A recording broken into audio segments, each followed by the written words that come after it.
ఇదే ఉద్యోగము అనుకూలమవుతుందా? కుడికి లేదా ఎడమకి?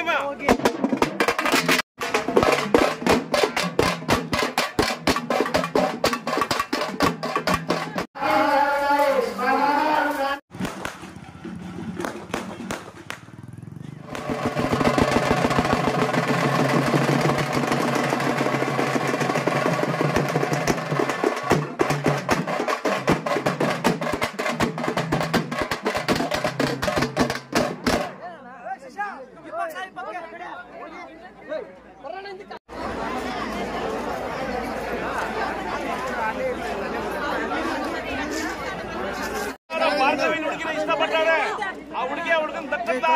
మದುವೆ ಆಗ್ತಾರ ಕೂಡ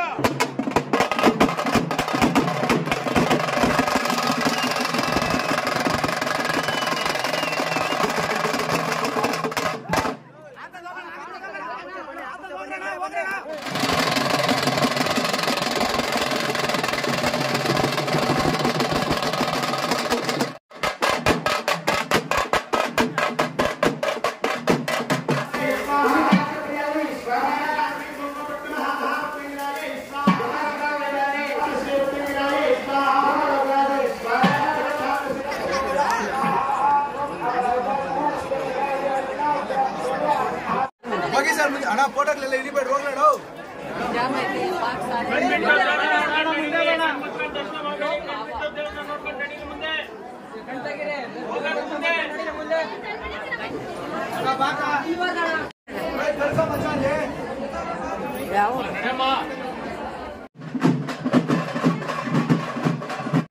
ఖండితంగా మా కష్టాలు పరిహారం అవుతుందనేసి నా నమ్మకం. ఆల్తిమరం అనేది ఇక్కడ వచ్చి కాయ కట్టితే 9 వారాలు కాయ కడితే మనం అనుకోని కోరికలంతా అవుతుంది, నెరవేరుతుంది. అమావాస్య రోజు ఎక్కువ జనాలు వస్తారు. ఎక్కువ 1 లక్ష 2 లక్షల జనాలు వస్తారు. అదే అమ్మ ముంచేసేదాన్ని ప్రతి ఒక్కరు వస్తారు ఇక్కడ. ప్రతి అమావాస రోజు ఈ ఒక క్షేత్రంలో మహాప్రత్యంగిరి యాగం నడుస్తుంది.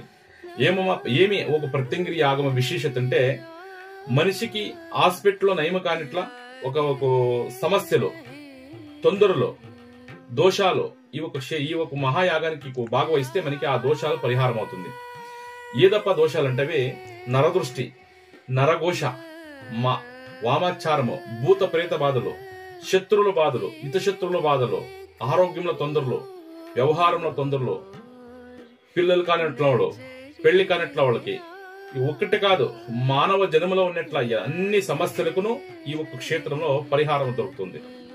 అది నమ్మికమని, ఇంకా ఎవరు ఎంత నమ్మికమని ఇంకా ఒక తల్లి ఒక ఆరాధన చేస్తారో, ఒక కాటేరమ్మ ఒక ఆరాధన చేస్తారో, వాళ్ళకున్నట్ల సమస్యలు అతి శీఘ్రములో అతి తొందరగా 9 వారాలు ముగిసే లోపల వాళ్ళ సమస్యలకి పరిహారాలు దొరుకుతాయి. అదే రీతి ఇక్కడ ఇడీ విశ్వమే మన దేశంని తిరిగి చూసేట్లా ఒక అద్భుతమైనట్లా ఒక కామగారి ఇక్కడ నడుస్తా ఉంది. ఏదప్ప కామగారి అంటే, మహాప్రత్యంగిరి దేవి 252 అడుగుల విగ్రహ కామగారి నడుస్తా ఉంది. ఈ ఒక విగ్రహ కామగారి ఇంకా 2 ఏళ్లకు పూర్తి అవుతుంది. ఇడీ విశ్వమే మన భారతంని తిరిగి చూడాలి. ఒకే ఒకసారి క్షేత్రం దర్శించండి. ఏదే కానీ ఎవరో వీడియో చేస్తారో చూస్తామనే దాంట్లో కాదు. ఒక్కసారి ఆ క్షేత్రంలో ఏ శక్తి ఉంది, ఆ భూమిలోకి మనం కాలు పెడితే మనకి ఏ సమస్య పరిహారం అవుతుంది, మనకి ఏ నెగిటివ్ దూరం అవుతుంది అనేది మనం తెలుసుకోవాలి. ఫస్ట్ ఫోన్ లో ఏది చెప్పినా కూడా అది వ్యర్థమే. ఒక్కసారి క్షేత్ర దర్శనం చేస్తే మీరు ఆ ఒక శక్తి, ఆ తల్లి ఒక శక్తి మీకు తెలుస్తుంది. ప్రతి ఒక్కరూ సైతము ఆ తల్లి అనుగ్రహంకి భాగవహించండి. మీకుండేట్ల సమస్యలకి ఆ తల్లి అనుగ్రహము ఇంకా అందరూ ఆ సమస్యని దూరం చేసుకోవాలి. నమస్కారం.